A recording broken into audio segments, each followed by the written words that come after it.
All righty, so with that, I'm going to ask Aaron to come up, and he's going to discuss his experience with IRIS. Good afternoon. I'm Aaron Weingeist. I'm the director of the Leadership Development Program and also a private practice ophthalmologist practicing comprehensive ophthalmology in Seattle. And I'm going to talk about my experience. We have Allscripts as our practice management software, MedFlow for EHR.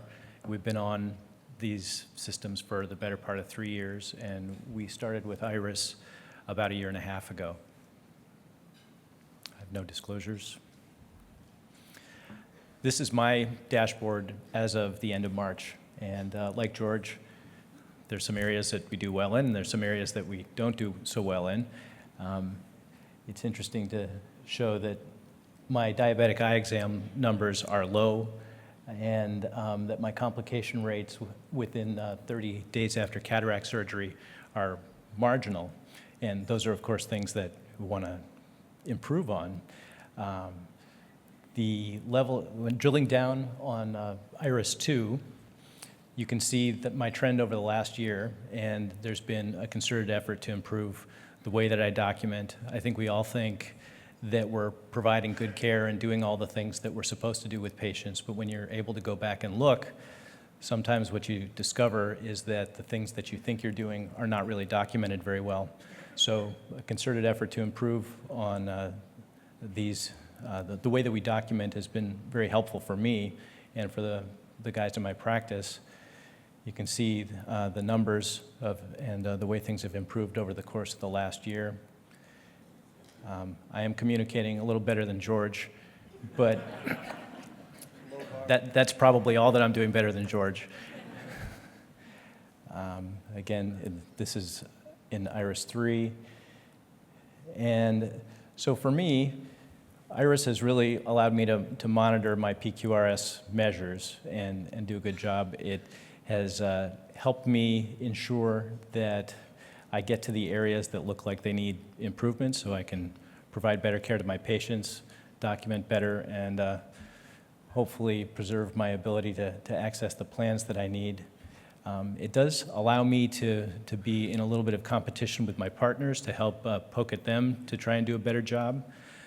Some of us are competitive, and that can be helpful.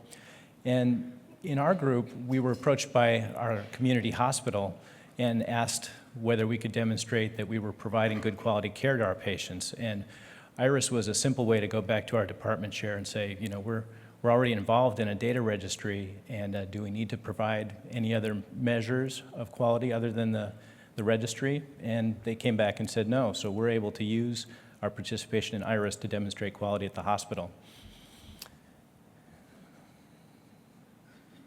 So it also helps keep us on top of attestation and on a quarterly basis so that we can have an idea about at the end of the year whether we're going to be able to attest, and helps us improve along the way. Limitations that I list here are really related to March, and things have changed a little bit, but I use mostly I codes, and the diabetes code was mostly designed to capture E&M codes, and so part of that red bar that was there was related to my use of I codes. And the complications after cataract surgery used to include intravitreal injections in the 90-day postoperative period after cataract surgery as a surgical complication. And as of the data that I looked at earlier today, those have both improved. So am I providing better quality care? I guess I'd like to think so. At the very least, I'm going back and making sure that the things that I talk about with patients that I'm documenting in a way that have some meaning for people when they audit my charts. And I think that IRIS has been a big help. I would second what George said, but also add that it's been very helpful with our hospital and being able to demonstrate quality without having to go and create a whole new quality plan and work group or something. So, thank you.